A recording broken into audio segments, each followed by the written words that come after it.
এই দিন তো দিন না রে ভাই, আজকের দিনটাই তো দিন না। সে হঠাৎ করে কথা নাই বার্তা নাই বলছে 15 আগস্টের দিন কেউ গড়তে বেরোতে পারবে না। আরে বেটা, তোমার বাবার দেশ এটা। তবে আমি একজন মুক্তিযোদ্ধা হিসাবে আমার বক্তব্যের শুরুতেই আমি আমাদের জাতির পিতা বঙ্গবন্ধু শেখ মুজিবুর রহমানের প্রতি কামনা করছি। মানুষের উত্থান আসে, উত্থান পতন আছে। বঙ্গবন্ধু বাংলাদেশ এটা উত্থান ছিল 71 সনে, 71 সনে পূর্ব বঙ্গবন্ধু হয়েছেন, তারপর জাতির পিতা হয়েছেন, তারপরে তার পতন হয়েছে। এটা মানুষের প্রতিটি মানুষের জীবনে উত্থানে পতন হয়। বঙ্গবন্ধুর পতন হয়েছে 15 আগস্টে। সেটা আমাদের ইতিহাস। ইতিহাসের চাকা ঘোরানো যায় না। ইতিহাসকে অস্বীকার করতে গেলে নিজেরাই অস্বীকার হয়ে যেতে হয়। আজকে ডক্টর ইউনূসকে দিয়ে একটা কথা বলানো হয়েছিল যে আমরা রিসেট বাটন রিসেট করে দিয়েছি। ডক্টর ইউনূস সাহেব কথাটা বলার পরে কিন্তু আর জীবন রিপিট করেন নাই। উনি কিন্তু এই বক্তব্যটা রিপিট করেন নাই। ডক্টর ইউনূসকে আমরা অনেকভাবে হয়তো আমরা তাকে ভুল বুঝেছি। তার প্রতি আমাদের প্রত্যাশা যা ছিল আমরা অনেক সময় করি সেই প্রত্যাশা পূরণ করতে পারবেন না। কিন্তু হঠাৎ করে দেখলাম গতকালকে এই সরকারের প্রেস সচিব একটা চাকরি। He is nobody. সে গভর্নমেন্টে কিচ্ছু না, সে সরকারের কোনো অংশ না।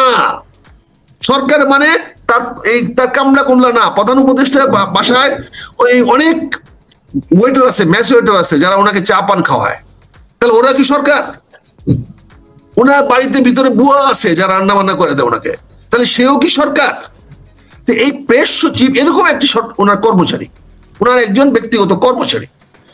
সে বিভিন্ন রাষ্ট্র ব্যাপারে বিভিন্ন বয়ান দেয়, এটাই সমস্যা সৃষ্টি করছে। সে হঠাৎ করে কথা নাই বার্তা নাই বলছে 15 আগস্টের দিন কেউ গড়তে বেরোতে পারবে না। আরে বেটা, তোমার বাবার দেশ এটা। কে গড়তে বেরোবে না করবে, কে কাকে মানবে, কে কাকে? আরে ভাই, এটা যে কোনো মানুষের মৃত্যু দিনে মিলাদ পড়ানোর ইসলামিক জায়েজ।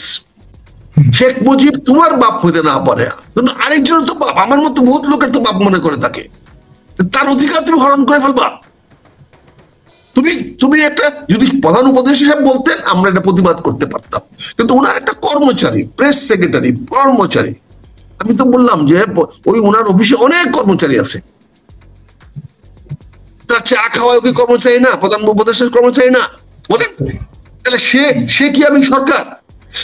এই কথাটা বলে একটা বিভ্রান্ত ছড়িয়ে দিয়েছে। আমাদের প্রতিপক্ষ শেখ হাসিনা, বঙ্গবন্ধুকে নিয়ে আমাদের সমস্যা না। বঙ্গবন্ধুর মৃত্যুর পরে বিএনপি জন্ম হয় নাই। বিএনপির জন্ম হয়েছে খন্দকার মুস্তাককে বিতাড়িত করার পরে। বিএনপি ক্ষমতায় আসছে 7ই নভেম্বর বিপ্লবের মাধ্যমে। 15 আগস্টের সঙ্গে বিএনপির কোনো সম্পর্ক নাই। বিএনপি 15 আগস্টের শেখ মুজিবের পক্ষেও না, আবার তার মৃত্যুর বিপক্ষেও না। তার কোনো কনসার্ন না। 7ই নভেম্বরে যখন ভারত খালেদ মুশাররফের নেতৃত্বে কু করে বাংলাদেশকে ভারতের পক্ষে নিয়ে যাওয়ার চেষ্টা করা হয়েছিল, তখন সিপাহী বিপ্লবের উত্থানের মাধ্যমে শহীদ রাষ্ট্রপতি জিয়াউর রহমানের অবস্থান হয়েছে। এখানে বিএনপি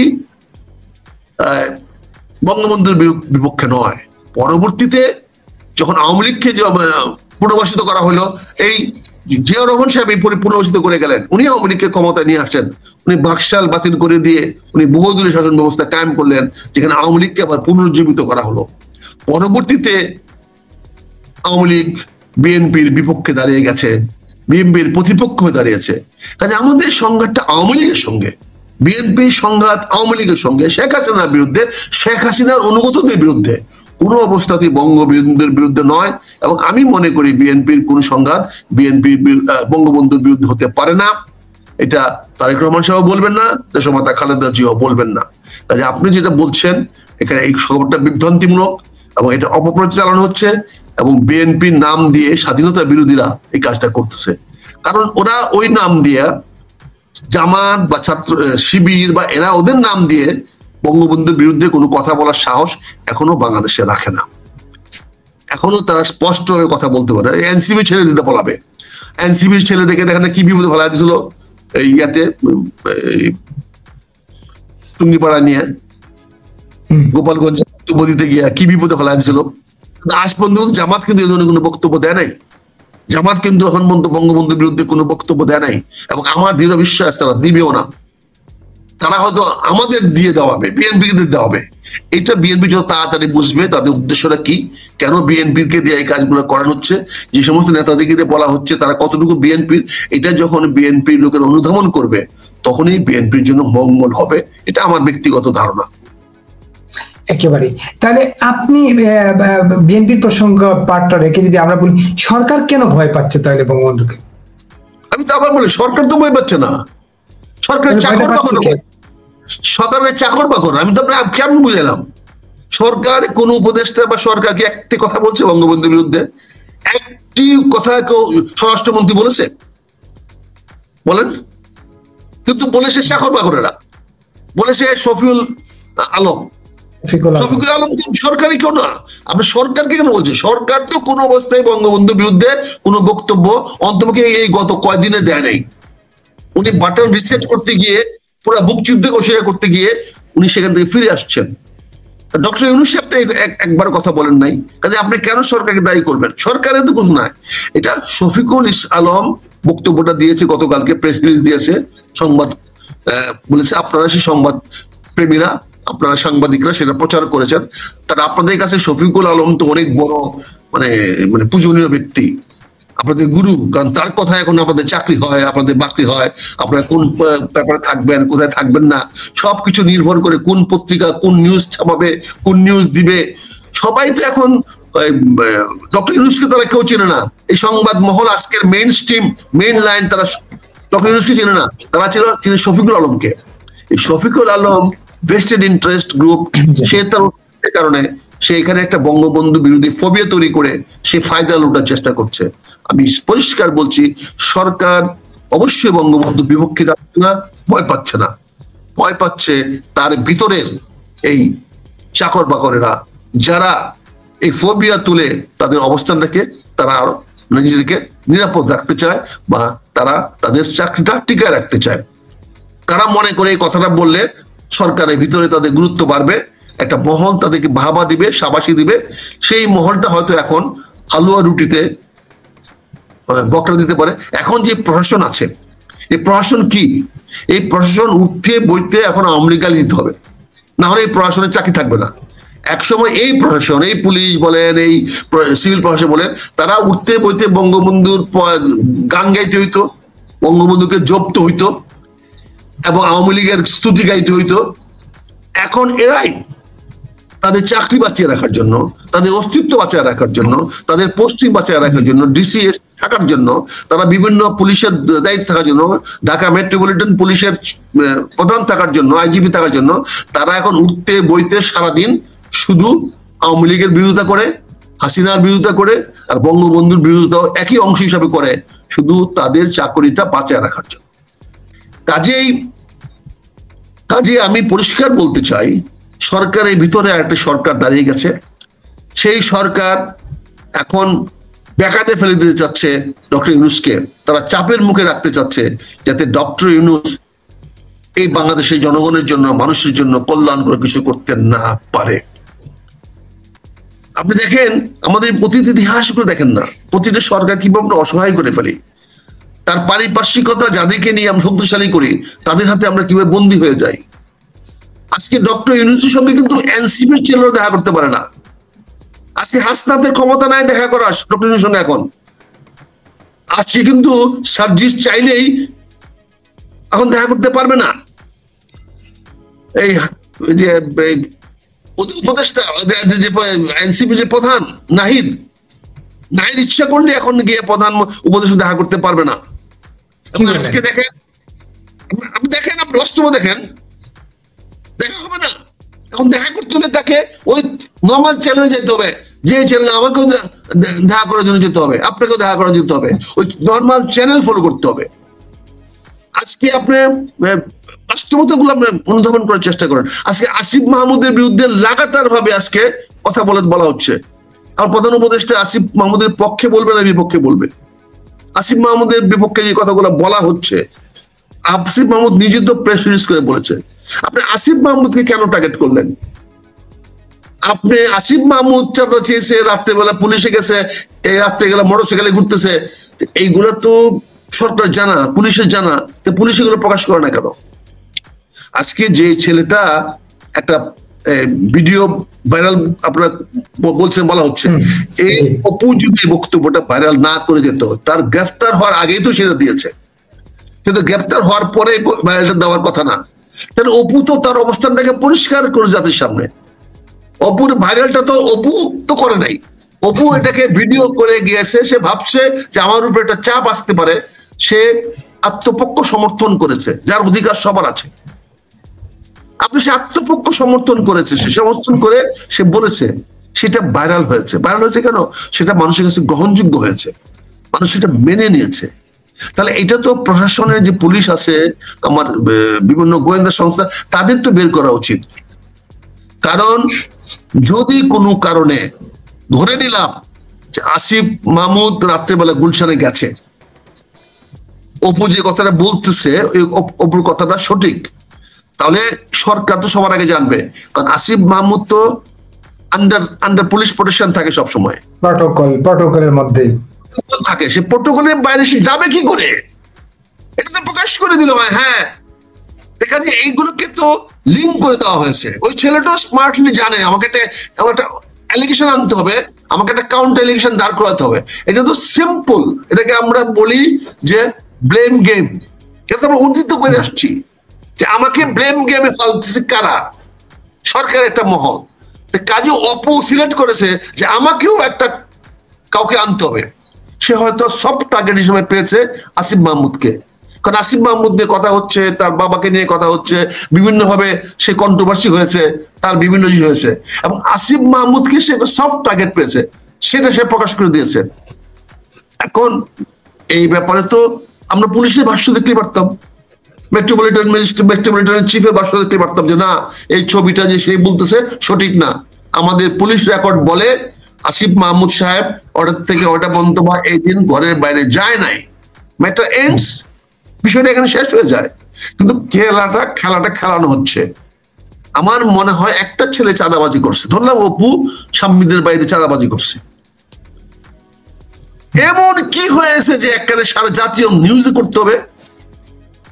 এর চেয়ে বড় চাঁদাবাজি ঢাকা শহরে আরো হচ্ছে না?